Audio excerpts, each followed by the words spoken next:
the magic behind that is the Google Maps API, which is the mostly wide Web 2.0, most widely used Web 2.0 API, which makes us very happy.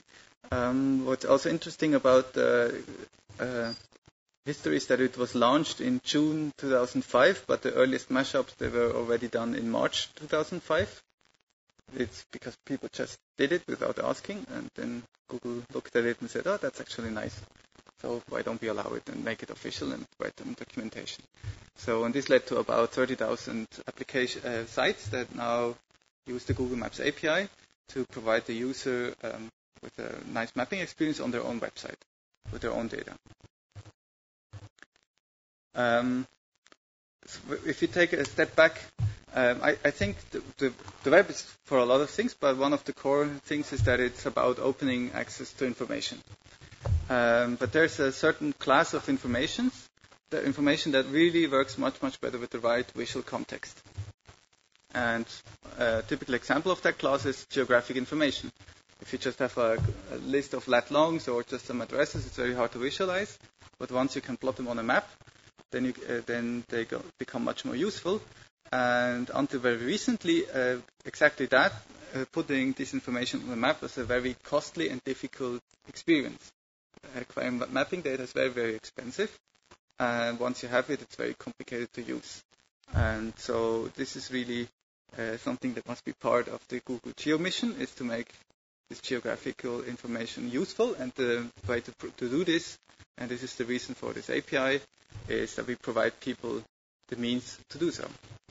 So back to our discoverers at the beginning with their shipping sales. The sellers, they were pragmatic and intent-driven. So they had a purpose of going there. They had even the mapping itself was there because they had problems navigating. Otherwise, they ran into cliffs and these things. And when you looked at those early maps, you really wonder about the people and the stories behind it. So who did that and what happened to them? So and you start to wonder what else is there, what else did this guy discover? So what else did Captain Cook do, for example, and all these things. When you now look at the map of Australia, you probably don't really ask this question anymore.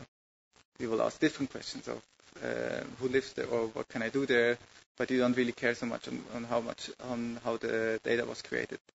And in a certain way, the early web had the same property. So if you went on the web very, very early, then you always wondered who put that thing online. So why is there a website giving me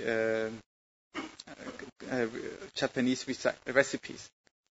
That's wonderful. So that was maybe 1994 when you asked this question, because now it's totally normal. And so now you might wonder why did someone put up the places where Lord of the Rings was made? But maybe in 10 years that's also going to be totally normal, and every Hollywood movie will carefully document all the things. So every information transformation goes through these phases. So it's a rough information. It's good enough for some purposes, but it's not really polished. And you really see through the personality of the people who created it, and you want to follow up and go and talk to them. Or in the case of Discoveries, that's hard, but the people at that time surely did. And after some time, there is a consensus on this level of abstraction of information, and it becomes a core basis for people to build on top of it.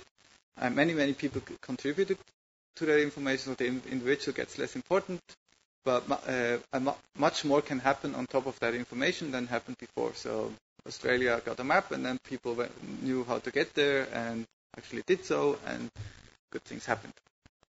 And the web went through this similar phase. We're still in this phase, but quite far down the road already in a very short time.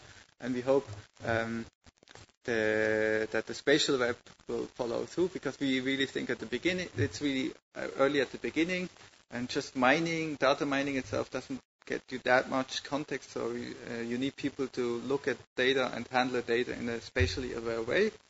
And this is one of the main goals behind our developer initiatives from Google at the moment.